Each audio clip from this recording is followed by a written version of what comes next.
नफरत हटाओ संविधान बचाओ के अभियान के तहत अलग अलग जन आंदोलन, और इसमें अभी का सेशन राजनीतिक दलों का है। ये लगभग अक्टूबर महीने से भारत के अलग अलग कोनों में यात्राएं करके, जिस कड़ी के तहत 19 नवंबर को दिल्ली में भी यहाँ कार्यक्रम हुआ था, और आज ये तमाम यात्राएं और ये अभियान आज यहाँ पर समापन हो रहा है इसके इस चरण का। आपको क्यों लग रहा है कि संविधान बचाना है? देखिए, संविधान में जो भी कुछ मूल्य हैं, संविधान की मूल भावना के जो मूल्य हैं, संविधान के उद्देशिका, हम भारत के लोग, जो वो एक पूरा उद्देशिका जो बताती है कि किस तरीके से अलग अलग धर्मों जातियों के लोग भारत के अंदर सम्मान से रह सकते हैं, भारत के अंदर विभिन्न विभिन्नताओं को फलने फूलने का मौका मिलेगा। ये सब मूल्यों के ऊपर पिछले 8 साल से, मतलब जब से मोदी सरकार पहली बार सत्ता में आई तब से, और उसके बाद जब ये दूसरी बार आई तो बहुत तेजी के साथ इस विविधता के ऊपर, भारत के इस संवैधानिक मूल्य के ऊपर हमला किया गया है। और हम देख रहे हैं कि भारत की जनता की रोजी रोटी के सवालों पर, और सबसे पहले इन्होंने शुरू किया कि कश्मीर के अंदर से धारा 370 को हटाया गया, और उसके बाद एक सिटीजनशिप अमेंडमेंट एक्ट लेकर आए ये लोग, और हम भारत के लोगों वाली जो एकता है उसको खत्म करने का प्रयास इन्होंने किया। और आज हम देख रहे हैं बहुत तेज हो रहा है, जिस तरीके से कॉरपोरेट परिस्थिति के लिए ये भारत के अंदर खेती को बेचने का कानून लेकर आए, ये भारत के आदिवासियों का, भारत की जंगल की जो संपदा है उसके ऊपर अधिकार को खत्म करने की बात करते हैं, और ये विशेषकर महिलाओं को दीवारों के अंदर धकेलने के लिए, मनुवादी मूल्यों को थोपने के लिए ये शिक्षा का निजीकरण करते हैं, ये महिलाओं की पसंद की स्वतंत्रता पर हमला कर रहे हैं, तमाम जो देश के अंदर इलाज कराने के तमाम संसाधन हैं उनका निजीकरण कर रहे हैं, तमाम रोजगारों को ठेके के ऊपर किया जा रहा है, सार्वजनिक उपक्रमों को बेचा जा रहा है। आपने अलग अलग धर्म की बात करी, लेकिन योगी जी कह रहे हैं कि सनातन धर्म जो है वो राष्ट्र धर्म।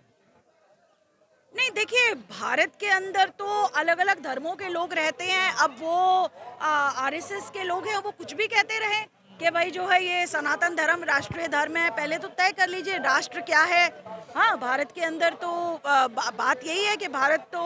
अलग अलग धर्मों, जातियों, संस्कृति हुई है। भारत तो साझी शहादत, साझी संस्कृति, साझी शहादत, साझी विरासत की संस्कृति वाला देश है हमारा देश। इस देश के अंदर 1857 में जिस तरह से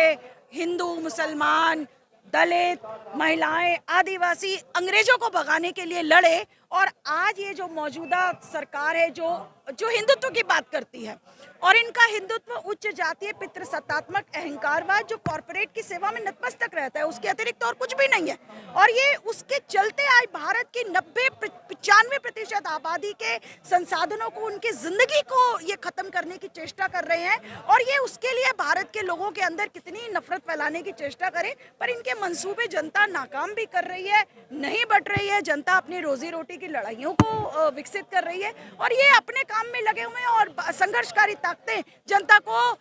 बुनियादी मुद्दों पर संघर्षों में लाने के लिए अपने लड़ाइयों में लगी है। लेकिन तमाम धर्म ग्रंथों को लेकर देश में एक नई वैध छिड़ चली है,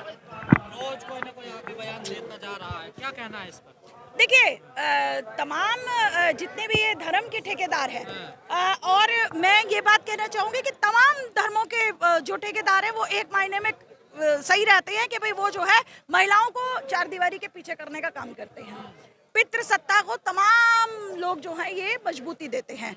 और ये बहस असल में इन सभी कटमुल्लावादी ताकतों को डर लगता है तमाम धर्मों की जनता की एकता अगर रोजी रोटी के सवालों पर हो जाए तो, क्योंकि तमाम कटमुल्लावाद जो है असल में ये देश के अंदर साम्राज्यवाद परस्ती को, देश के अंदर कॉर्पोरेट परस्ती को मदद करना चाहते हैं ये, और इसीलिए ये चाहते हैं कि देश की जनता जो है उसके जो रोजी रोटी के, उसके जो बुनियादी जिंदगी के असल सवाल है, उन सवालों पर महिलाओं की, आदिवासियों की, संघर्षकारी जनता की एकता ना हो सके, इसलिए ये उसको डिवाइड करने की हमेशा कोशिश में रहते हैं। लेकिन कहा जा रहा मनुस्मृति और रामचरितमानस जो है ये महिला और दलित विरोधी ग्रंथ है। हाँ बिल्कुल, ये दलित विरोधी तो है ही है, ये महिला विरोधी ग्रंथ तो है ही है, और ये जो मौजूदा मुहिम है, ये जो मौजूदा आरएसएस की जो सरकार है, भाजपा की जो सरकार है, ये तो औरतों के ऊपर मनुस्मृति थोपने में ही लगी हुई है। और ये मनुस्मृति किस रूप में थोपते हैं? ये इस तरह से थोपते हैं कि मनुस्मृति कहती है कि भाई जो है महिलाओं को चार दीवारी के अंदर रहना चाहिए। हमारी जो ये मौजूदा केंद्र सरकार है, ये क्या करती है? आज शिक्षा को निजीकरण कर रही है।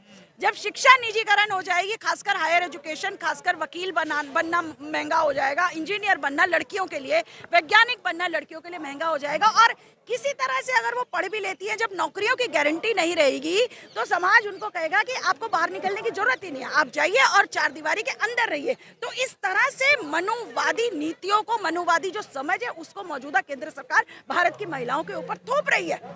निजीकरण का आप हमेशा विरोध करती रही हैं लंबे समय से, लेकिन अडानी को बड़ा नुकसान हो रहा, कहा जा रहा है एलआईसी और एसबीआई बैंक डूब जाए। जी बिल्कुल, और देखिए किस तरीके से, ये भी अभी देखने की बात है कि किस तरीके से अडानी की ये हिम्मत हो रही है कि जब उसके फ्रॉड का, जब उनकी धोखाधड़ी का पर्दाफाश हो रहा है, तो वो किस तरीके से उसको राष्ट्रवाद का नाम देना चाह रहे हैं। तो ये जो हिंडनबर्ग के साथियों ने ये बात बोली है कि आप राष्ट्रवाद का नाम लेकर के आपने जो आपके ऊपर जो फ्रॉड हुआ है, आप उससे अपने आप को वो नहीं कर सकते। बिल्कुल, वो धमकी भी दे रहे हैं, पर हम समझते हैं कि देश की जनता भी देख रही है, और जनता तो भुगत ही रही थी कि किस तरीके से अडानी अंबानी को पिछले तमाम कुछ सालों में किस तरीके से उनको धनियों की ऊंची नंबर में आने के लिए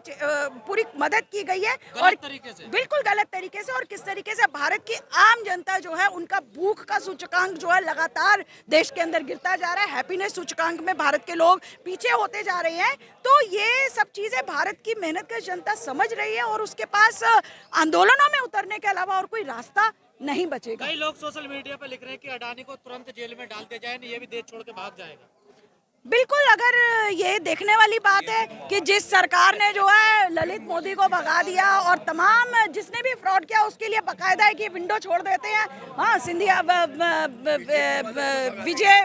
माल्या से लेकर, विजय माल्या से लेकर और नीरव मोदी से लेकर, और बाद में ये दिखाएंगे कि हम एक्स्ट्राडिशन का मामला कर रहे हैं और उनको जो है देश में लाने की कोशिश कर रहे हैं। तो ये तो बिल्कुल ठीक डिमांड है, उसको तुरंत जेल में भेजना चाहिए। डूबा है अडानी का मार्केट में, ये तो जनता का ही पैसा, बिल्कुल जनता का पैसा है, और यही देखने की बात है कि जनता जो है अपना पैसा डुबा देने के बाद जो है किस तरीके से ये जो कॉर्पोरेट परस्ती की नीति है, क्योंकि पैसा इसीलिए डूबा क्योंकि आपने जो है प्राइवेटाइजेशन, आप पेंशन फंड को प्राइवेट करने की कोशिश कर रहे हैं, आप तमाम नौकरियों को खत्म करने की कोशिश करें। इसलिए इन नीतियों के खिलाफ जनता को और ज्यादा निकलने की आज बहुत ज्यादा जरूरत है कि ये जो कॉर्पोरेटाइजेशन की नीतियां, इन नीतियों को एक्चुअली मात देनी पड़ेगी। एक आखिरी कमेंट, एक देश में बड़े चमत्कारी बाबा हैं, आजकल मीडिया उनको दिन रात दिखा रहा है, आपका क्या कह रहा है उन चमत्कारी बाबा पर? देखिए, ये चमत्कारी बाबा जो है, ये कुछ ऐसा चमत्कार करें, अगर ये सच में चमत्कारी करना चाहते हैं कि अडानी अंबानी को जेल में पहुंचाए, तब हम जानेंगे इनको कुछ चमत्कार करने भी आते हैं।